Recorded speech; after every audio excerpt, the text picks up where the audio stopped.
로마에서 자란 뉴요커 마시모 피글리우치. 그는 현재 뉴욕 시립대의 철학 교수이다. 철학과 과학을 주제로 한다면 언제나 대중과 이야기하고 싶어하는 열정적인 학자다. 그는 책, 그리고 나는 스토아주의자가 되었다를 통해 일반적인 통념들에 대해 다시 생각해보자고 말한다. 부모가 되면 통제할 수 없는 것들이 많아진다. 나는 분명 내 아이를 위해 최선을 다했다. 아이는 행복한 아동기를 보냈고 나름 훌륭한 부모-자식 관계를 맺으며 살고 있다고 생각하던 중에 10대가 된 자식이 갑자기 나에게 쌀쌀맞게 군다면 통상적인 반응은 후회일 수 있다. 실제로는 할 수 있었던 다른 일들을 떠올릴 수 없음에도 불구하고 혹시 딸이 어렸을 때 더 잘해줬어야 했던 일들이 있었던 게 아닐까 하는 후회다. 또한 이런 상황을 통제할 수 없다는 데 무기력이 느껴지고 예전에 행복했던 그 아이가 아예 더 이상 부모에게 반응을 보이지 않을 뿐더러 언뜻 보기엔 부모를 경멸하는 것처럼 보이는 것에 좌절하고 만다. 노예 출신의 철학자 에픽테토스는 후회야말로 자신의 감정 에너지를 낭비하는 것이라고 말한다. 과거는 바꿀 수 없다. 그것은 우리의 통제 바깥에 있다.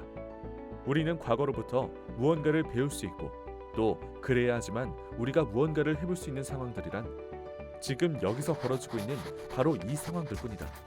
올바른 태도는 그간 딸을 키우면서 최선을 다했고 실제로 지금도 딸이 인생의 이 어려운 시기를 잘 헤쳐나갈 수 있도록 최선을 다해 돕고 있음을 아는 데서 위안을 얻는 것이다.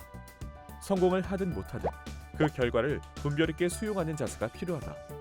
우울증을 겪고 있는 24살 청년 앤드루는 일기에 이렇게 적었다. 우울증의 일부는 과거의 잘못들에 병적으로 집착하고 지나간 사건들이나 상황들을 놓고 끊임없이 생각에 잠기며 심지어 그런 것들로부터 일종의 부정적인 확신을 끄집어내는 것입니다.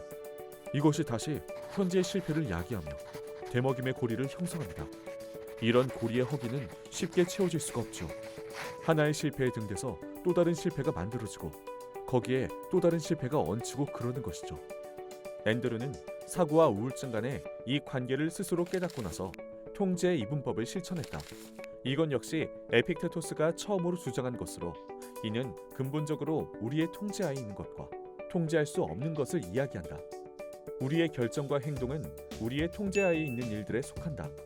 우리가 처해 있는 상황들을 비롯해서 다른 사람들의 사고와 행위들은 우리의 통제하에 있지 않은 일들에 속한다. 그는 자신의 부정적인 생각 중에 통제할 수 있는 것과 없는 것을 나누기 시작한다. 이렇게 부정적인 사건들의 시각화를 통해 우리는 두려움을 감소시키고 만약 그런 일이 실제 벌어지거나 할 때 위기에 대처할 수 있는 정신적 채비를 갖추게 한다. 또 부정적인 일들의 시각화에는 다른 일면도 있다.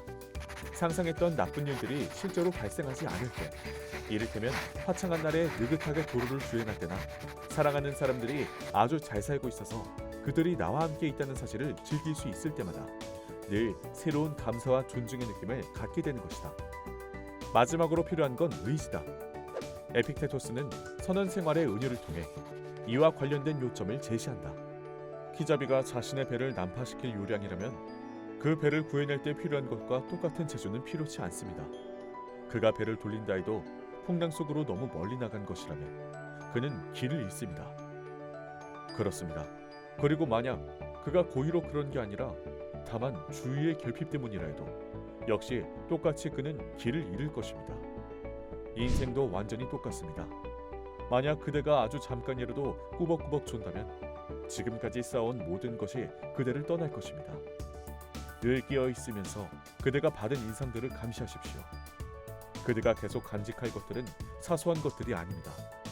자기 존중, 명예, 성실성, 침착한 정신, 미혹이나 두려움이나 선동에 흔들리지 않기, 이 모든 것들을 한마디로 말한다면 바로 자유입니다. 이 모든 것을 뭘 위해 팔아치울 것인가요? 구매할 가치가 얼마나 되는지 살펴보십시오.